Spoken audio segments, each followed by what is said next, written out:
مفاجأة يا جماعة من العار الحزين، الإسورة اللي اتسرقت واتباعت ب 180,000 جنيه فيها خرز على زورد ووزنها 600 جرام من الذهب الخالص، وفي الآخر لما جم يبيعوها باعوها بثمن غويشة 35 جرام. يحزنك ويحزن أمك.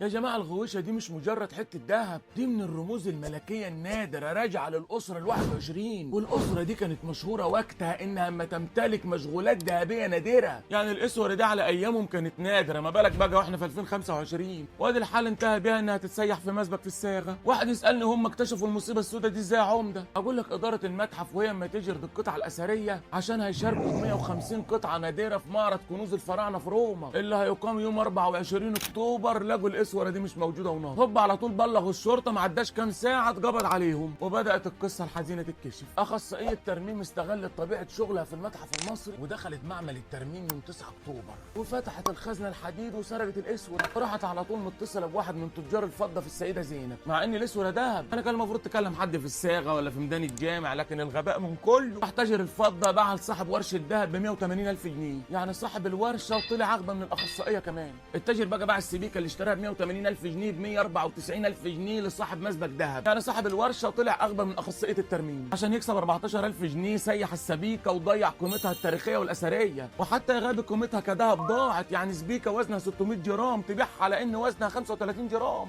تخيلوا يا جماعة دي دماغ أخصائية ترميم آثار، يعني بدل ما ترمم بتسيح. طب اديك تسيح لك في كل حتة يا حزينة وهتتحكي. انتوا عارفين البت أخصائية الاقتصاد المنزلي دي المفروض تاخد مؤبد على غبائها و8 شهور عشان سرقت. واي حد يجي على آثار مصر يستاهل زخف عمدة مصر شيروا لها وابعتوا لها.